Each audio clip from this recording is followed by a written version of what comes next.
The snow and wind lashed straight into his face, so cold it burned his skin.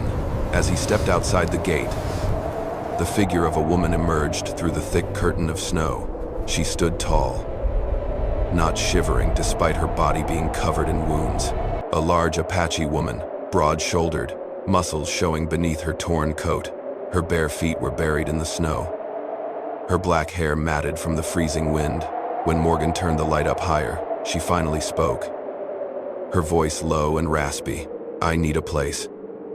Just for this one night. I will do anything to serve you." Morgan looked at her for a few seconds, not because of the offer, but because he recognized the look in her eyes, someone cornered with no way out, no more choices, nowhere else to go. He unlocked the gate and pulled it open for her to step inside. "One more hour out here and you would be dead. Come in." Asha Redmoon said nothing more. She stepped through the gate, each step heavy, like someone who had walked for miles in despair. Morgan led her into the house, shut the door, and blocked out the storm. The fireplace was still glowing with warmth. The little house, once meant for only one person, now had another breath inside, unfamiliar, powerful, and full of secrets. And that winter was no longer quiet. Morgan brought Asha into the small wooden cabin, where the warmth from the fire immediately wrapped around them both. She stood near the door like a wild animal seeking shelter. The light from the fireplace spilled across her shoulders and arms, revealing every bruise, every long, grayish-purple scar. Morgan set the oil lamp down on the table and said softly, "Come sit closer to the fire. It is cold." Asha hesitated for a moment, then walked over to the fireplace. She sat down on the wooden floor, her large, bony hands reaching out toward the heat. She did not make a sound, but Morgan could see the pain in every heavy breath she took. He ladled out a bowl of hot soup and handed it to her. Asha looked at the bowl, then looked up at Morgan and asked in a quiet voice, "Aren't you afraid of me?" "No. White men usually are," Morgan answered simply. "I just see someone about to freeze to death. That is all." Asha lowered her head and began to eat, each spoonful seeming to take all the strength she had left. Morgan added a few more logs to the fire, the crackling sound filling the room like the house's familiar whisper. When she finished, Asha set the bowl down and pulled the blanket he had given her over her bruised legs. A long while passed before she finally spoke, still not looking at him. "I will leave in the morning. I do not want to cause any trouble." Morgan squinted at the frost-covered window. Outside was nothing but thick white, and the wind howled so fiercely the door rattled on its hinges. "Where will you go?" Asha said nothing. Morgan continued, his voice calm but firm. "The snow is knee-deep.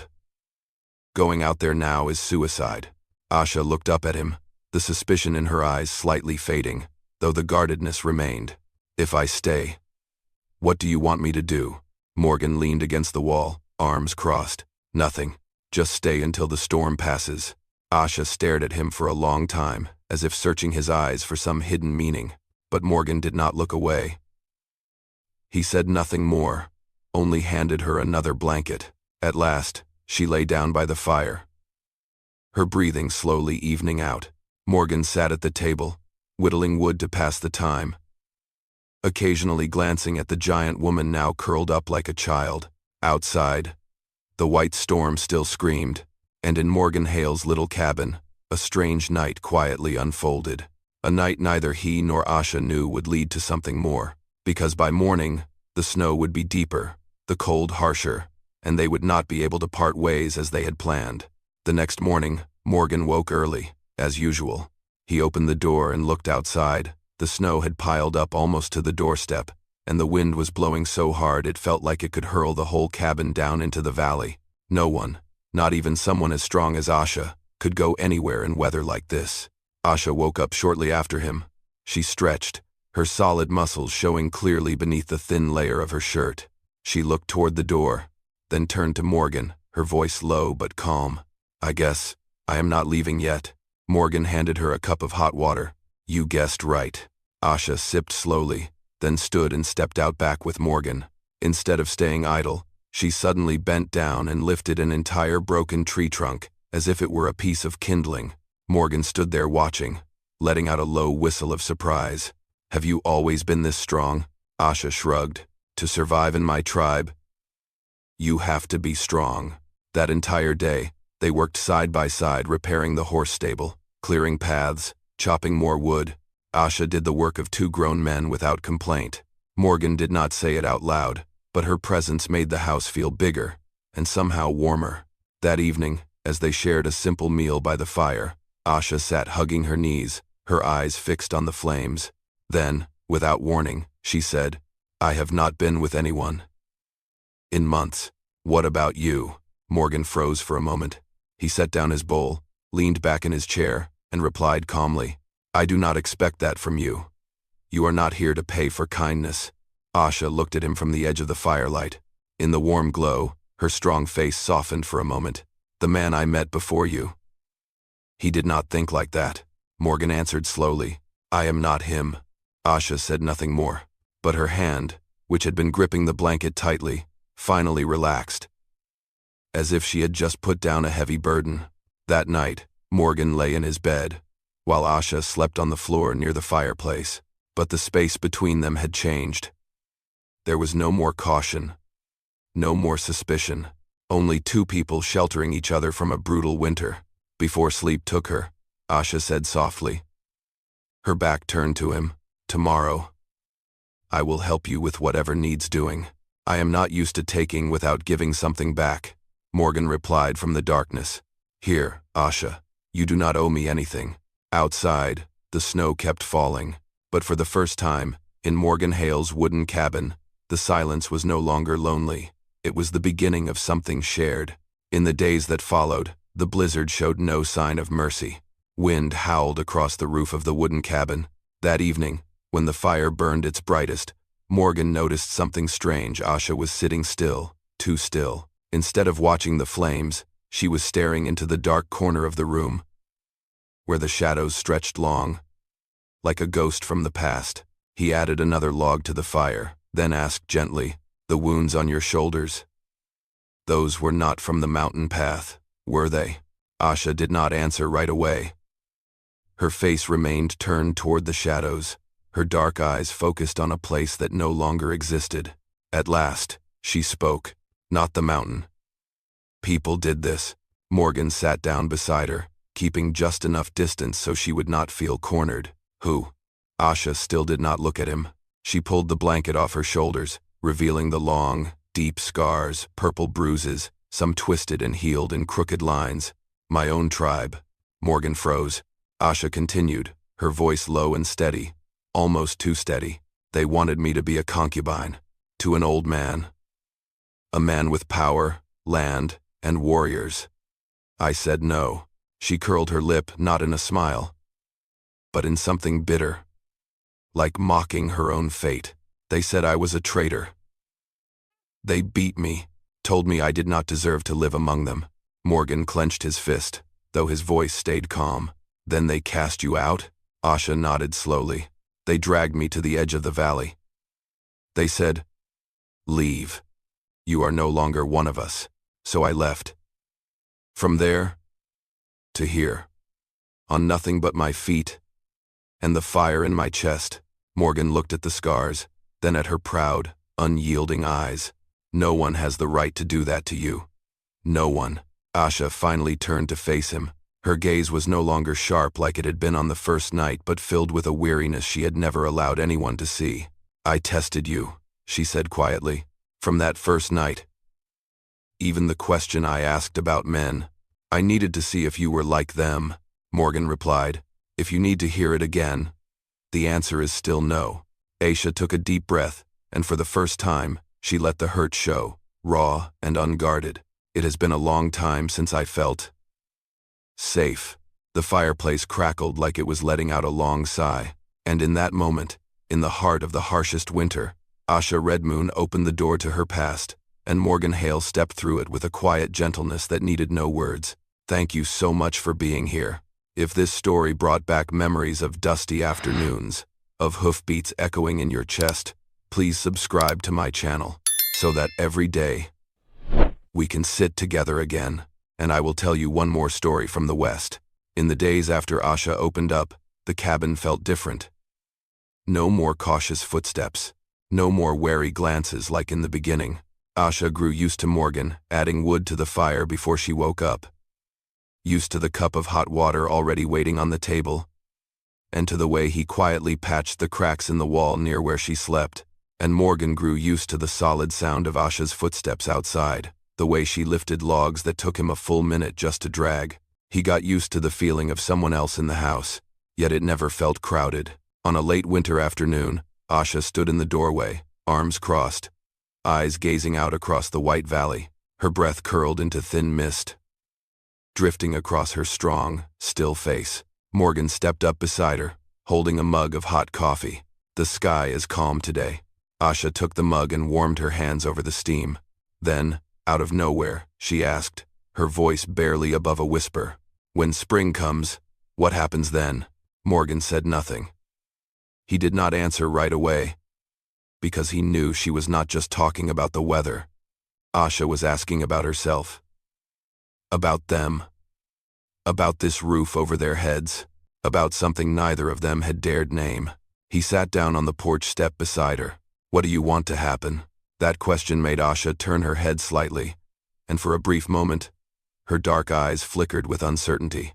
In that moment, she was afraid of losing what she had only just started to trust. She did not reply, but her fingers gripped the mug just a little tighter, as if trying to hold onto its warmth. Morgan looked down into the valley, his voice low but steady. "You do not have to leave, unless that is what you choose." A long silence stretched between them. Then Asha sat beside him on the step, her shoulder brushing lightly against his, just a brief touch. But it said more than any words ever could. "I never thought there was a place I could choose," she whispered. Morgan turned to her. "Now you do." Asha let out a long breath, like setting down a weight she had carried for years. She leaned into Morgan's shoulder, not much, just enough for him to know. She had made her decision, even if she had not spoken it aloud. The night breeze swept across the porch, carrying the scent of damp pine wood. The sky darkened in the distance, but there was no storm on the air. Only the gentle stillness of a winter coming to an end, and the quiet promise of something new waiting to begin. On that wooden cabin, two people who once lived in silence were learning to stand beside each other. And from that evening on, both Morgan and Asha understood. Spring would bring an answer. Winter had finally begun to retreat. The snow was still deep, but the wind no longer howled. At night, the sharp whistles no longer cut through the wooden walls. One morning, Morgan put on his heavy coat, shut the stable door, and said, "I need to make a trip into town." Asha looked at him, a flicker of concern in her eyes. "How long?" "Half a day." "I will be back before nightfall."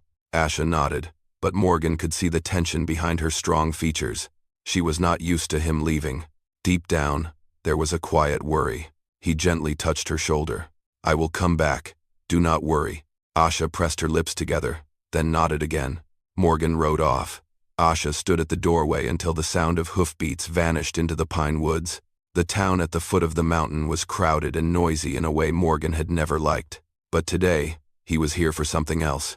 He stood before the office of the local attorney and wrote down the words in clear letters. Aisha Redmoon, permanent resident, under protection of Morgan Hale. When the red seal was stamped onto the paper, Morgan felt something big had just been made right.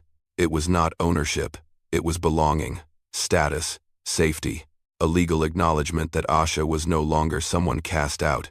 He rode back at dusk, crossing snow-covered hills glowing purple in the sunset. The door opened before Morgan could knock. Asha stood there, that tall, powerful woman who had once withstood the beatings of an entire tribe, but now her eyes shone with unmistakable relief. "You came back. I told you I would." Morgan handed her the paper. Asha took it with both hands, reading the lines as if she could not quite believe them. Then she looked up. "Why did you do this?" Morgan answered simply, "Because you deserve a place to belong." Asha was silent for a long time. Her strong lips trembled ever so slightly. She set the paper on the table, then took a step closer. That night, the wind drifted gently across the porch. Snow fell slowly, softly, like white dust. Asha stepped into Morgan's room without hesitation. She stood by his bed, her voice low and steady, like a drumbeat. "I am staying." Morgan looked up into those dark eyes, once filled with nothing but pain. Aisha whispered, "I want to live with you." Morgan did not pull her in, and he did not stop her. Asha lay down beside him, and they began to kiss, giving each other warmth in the language of touch. Outside, winter was dying, but inside Morgan Hale's small cabin, something entirely new was being born. Spring did not arrive with blazing sunlight, but with the strange silence of melting snow. Tiny patches of ice turned into streams, trickling down through the rocks. The air was damp, carrying the faint scent of pine, the smell of life returning.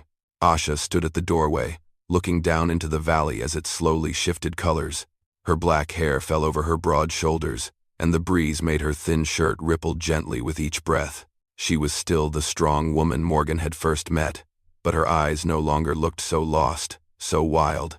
Morgan stepped out behind her, holding 2 cups of hot water. "Looks better than winter, doesn't it?" Asha took the cup and sipped. "I have never seen snow melt." With someone beside me, Morgan stood close enough for his warmth to reach her. "Aisha, I want to take you somewhere." She tilted her head slightly, cautious not of him, but of something she could not quite predict. Morgan just smiled. "Come with me." They walked through the pine forest behind the house, where the ground had started to show patches of soft, damp brown. When they reached a small clearing, Morgan stopped. It was the largest pine tree on the mountainside, the place where they had built fires during the early days of winter. Back when Asha was still keeping her distance. Aisha looked around. "Why here?" Morgan stood facing her, took a deep breath, and spoke not nervous, but clear. "You being here made this place a home." Asha squinted slightly, not quite understanding. Morgan stepped half a pace closer. "You stayed with me, and I want the 2 of us." He scratched his head. A little awkward. A quiet moment settled between them. Asha looked at him, her dark eyes shifting not with fear, but with something else. "What is it you want?" Morgan nodded. "I want to marry you. Not because you need shelter, but because I want that, with you."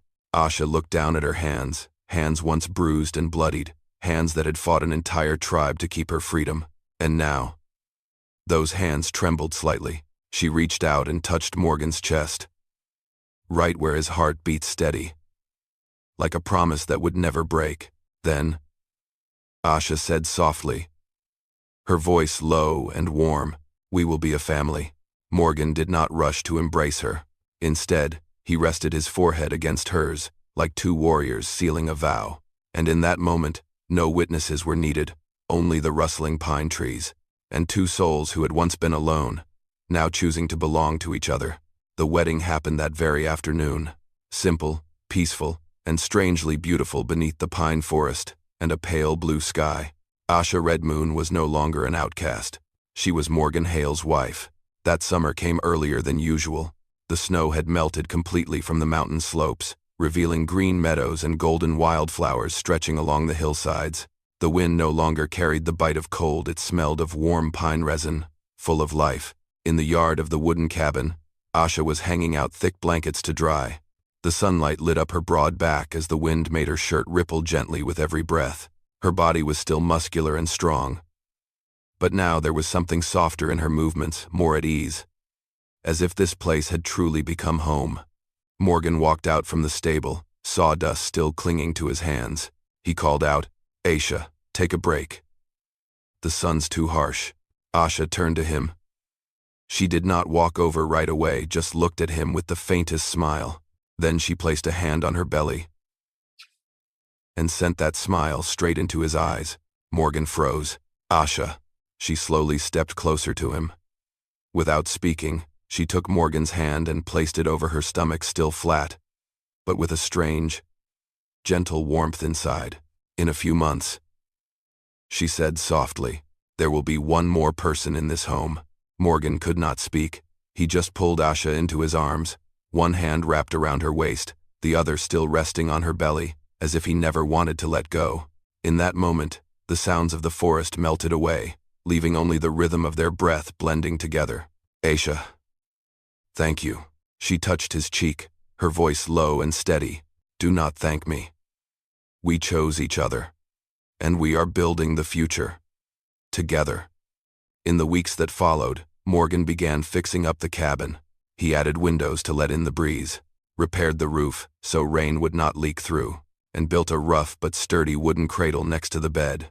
Asha laughed when she saw it, gently running her fingers across the smooth grain. "You made all this by yourself?" "I wanted to prepare everything with my own hands." Asha looked at her man, the one who never demanded, never forced, but simply gave her a true home. She placed a hand on her belly and said, half joking, "This child will be strong. Born from two people who do not break easily." Morgan laughed and pulled her closer. That evening, they stood on the porch, watching the sunset spill over the valley. Morgan's hand rested on Asha's shoulder. She leaned gently into him. A simple image. But to them, it was the purest kind of peace. Asha whispered, "I used to have nowhere to return to. But now, this is my home." Morgan answered without hesitation, "It is our home." Inside that wooden cabin where once there had been nothing but cold winds and a solitary man, there now lived a warm shelter, a strong wife, and a future quietly growing inside her. A real family. And they would not part again. My friend, sometimes a person is strongest not when they carry a weapon, but when they dare to let someone into their life. Pain teaches us to build walls, but only trust helps us heal. Love does not come to fill the void, it comes to remind us that we are still worthy of being seen, of being cherished. And sometimes, what saves a soul is not grand gestures but the steady presence of someone who stays. Someone patient enough to wait for us to open up, and kind enough to never walk away. In the end, I always hope that you find peace and happiness wherever you are. I love you, my dear listeners of Wild West Storytelling. Let me know what you think about this story. Drop a comment below. Hit 8 if you enjoyed it. And do not forget to subscribe for more powerful Western tales coming soon.